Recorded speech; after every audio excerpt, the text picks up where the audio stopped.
उसी में आया साधु के बेस में लुटेरे हैं देश में।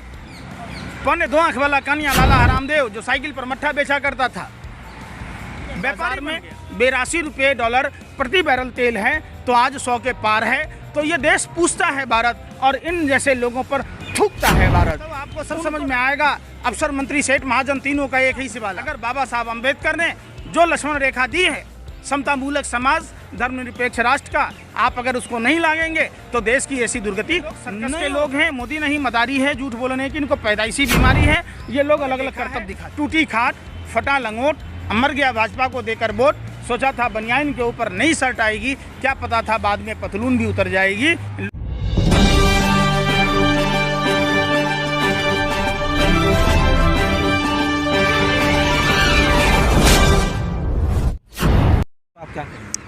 देखिए, कंगना रानावत जैसी मानसिक दिवालियेपन, नशेरी, पागल एक्ट्रेस भारतीय जनता पार्टी के एजेंट के तौर पर भारतीय जनता पार्टी की दलाली में उसको पद्मश्री जैसे सम्मान दिया गया।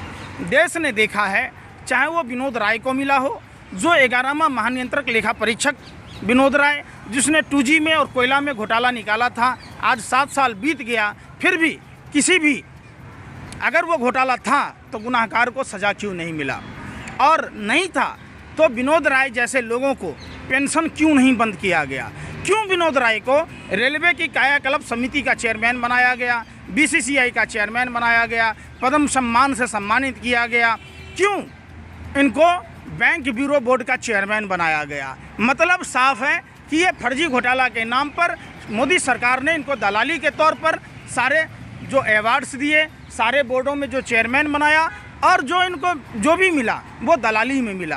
उसी विनोद राय के बाद 7 साल पहले RSS के एजेंट नानाजी देशमुख की संस्था में काम करने वाले अन्ना हजारे, जो गांधी के विचारों पर चलने की बात कहता था, जो सत्य और अहिंसा की बात कहता था, आज जन लोकपाल, भ्रष्टाचार, महंगाई, महिलाओं की सुरक्षा पर तमाम जैसे जो मुद्दों पर 7 साल पहले बैठा करता था, Z+ सुरक्षा लेकर रालेगांव सिद्धि में आराम फरमा रहा है, मानो ये गूंगा और बहरा हो गया है। उसी में आया साधु के बेस में लुटेरे हैं देश में। 2.25 आंख वाला कानिया लाला हरामदेव जो साइकिल पर मट्ठा बेचा करता था, व्यापारी बन गया। और उन्होंने जितनी बातें कहीं, बच्चों 25-30 रुपये का पेट्रोल डीजल देगा, जो 200 करोड़ रुपए गांव को देगा, जो 200 रुपये की सिलेंडर देगा, वोट उसको दोगे या 1000 वाले को दोगे। जब अंतर्राष्ट्रीय बाजार में 105.71 डॉलर प्रति बैरल तेल था, तब हिंदुस्तान में 71 रुपये पेट्रोल और 55 रुपये डीजल मिल रहा था। जब आज अंतर्राष्ट्रीय बाजार में 82 रुपये डॉलर प्रति बैरल तेल है तो आज 100 के पार है। तो ये देश पूछता है भारत और इन जैसे लोगों पर थूकता है भारत। उनको रजत शर्मा को, जो आपकी अदालत के जरिए नरेंद्र मोदी जी और 2.25 आंख वाला कानिया लाला हरामदेव का दिखाता था, सो आज वो नहीं दिखाता, मानो ये अंधे हो गए हों, इनको मुदियाबिंद हो गया हो, ये गूंगे बहरे हो गए हों। सवाल उठता है कि रजत शर्मा जैसे लोगों को पद्म सम्मान कैसे मिला, कैसे Y+ सुरक्षा मिली, कैसे इनको कंट्रोल रूम में मेंबर बनाया गया, कैसे इनको नेहरू म्यूजियम में मेंबर बनाया गया। तीसरे, जो पाकिस्तानी कमांडर था जिसने भारत पाकिस्तान की लड़ाई में भारत के वीर सपूतों को शहीद किया था, उसके बेटे अदनान सामी को कैसे मिला। चौथा, ये कंगना रानावत, ये देश की आज़ादी कोई भीख में नहीं मिली। आज लाला लाजपत राय जी को हम श्रद्धा सुमन अर्पित करते हैं, जिसके जिस्म पर पड़ी एक एक लाठी विदेशी हुकूमत के ताबूत में आखिरी कील साबित हुई। देश आज़ाद हुआ। साइमन कमीशन के विरोध में जालियांवाला बाग कांड हुआ, जनरल डायर ने गोलियों से बूंद डाला, वहाँ 1500 के करीब देश के स्वतंत्रता संग्राम सेनानियों ने शहादत दी। 2500 से 3000 स्वतंत्रता संग्राम सेनानियों को घायल होना पड़ा। भगत सिंह जैसे सरीखे लोग, खुदीराम बोस, चंद्रशेखर आज़ाद, खुदीराम बोस ने 16 साल की उम्र में फांसी के फंदा को चूमा। 16 वर्ष का उम्र, सुनहरा भविष्य देखना, सुनहरे भविष्य की कामना करने की होती है।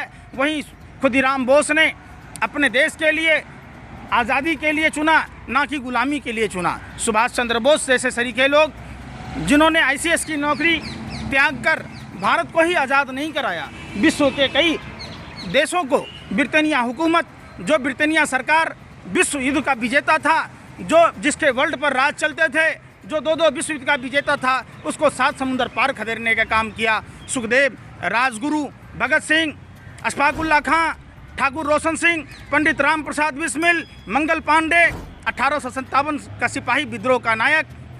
1857 से 1947 तक लगभग 90 साल तक देश गोरे अंग्रेजों से लड़ाई लड़ता रहा। ये कोई भीख में नहीं मिला, खैरात में नहीं मिली। हमारे देश के क्रांतिवीरों ने, हमारे देश के क्रांतिकारियों ने, हमारे देश के स्वतंत्रता संग्राम सेनानियों ने ईंट पर ईंट बजाया, तब जाकर गोरे अंग्रेजों ने 7 समुंदर पार जाने का काम किया। त्रिपुरा का हो, दिल्ली दंगा का हो, या पार्लियामेंट स्ट्रीट में नफरती नारे लगाने का हो, या दिल्ली के आदर्श नगर में जो SHO चंद्र प्रकाश भारद्वाज को बर्खास्त कर दिया गया, जो सांप्रदायिक हिंसा भड़काने की कोशिश की गई, ये सब तमाम चीज़ें, ये आप अगर नाना पाटेकर की वो फिल्म देखेंगे तो आपको सब समझ में आएगा।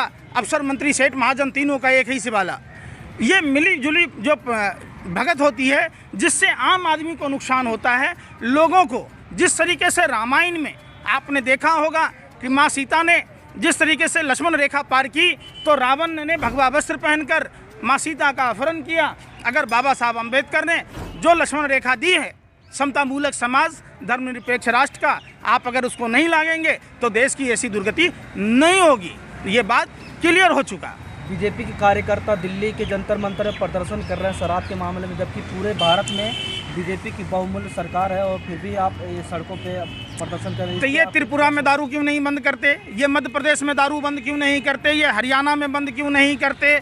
जहाँ अयोध्या राम और कृष्ण की धरती है, हिंदू धर्म में मदिरापान वर्जित है, तो यूपी में क्यों नहीं रोक लगाते?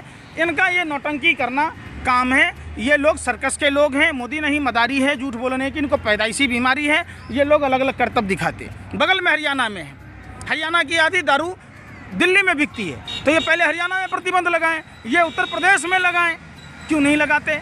तो इनकी मंशा ऐसा कुछ भी नहीं है। इनका काम है एक ही विजन, टेलीविज़न, ये फ़ोटो खिंचवाने। 27 राज्यों में भाजपा और भाजपा गठबंधन की सरकार है, तो वहाँ दारू बंद के लिए वो पहल क्यों नहीं करते? सबसे पहले तो मध्य प्रदेश में करना था, उत्तर प्रदेश में करना था, हरियाणा में करना था, तो ये क्यों नहीं कर रहे? हिमाचल में करना था। तो आप इनसे पूछो ना कि ये लोग जो नौटंकी कर रहे हैं, इनकी नौटंकी को देश ने देखा है, इनके चाल चरित्र चेहरा को पढ़ा है। ये सब नौटंकी करने से चुनावों ने देश में ये तय किया, भाजपा हराओ, महंगाई को कम कराओ। तो जिस हिसाब से लोगों ने वोट की चोट दिया है, निश्चित तौर पर हरियाणा में हाफ, झारखंड में साफ, महाराष्ट्र में सुपरा साफ, दिल्ली में बाप रे बाप।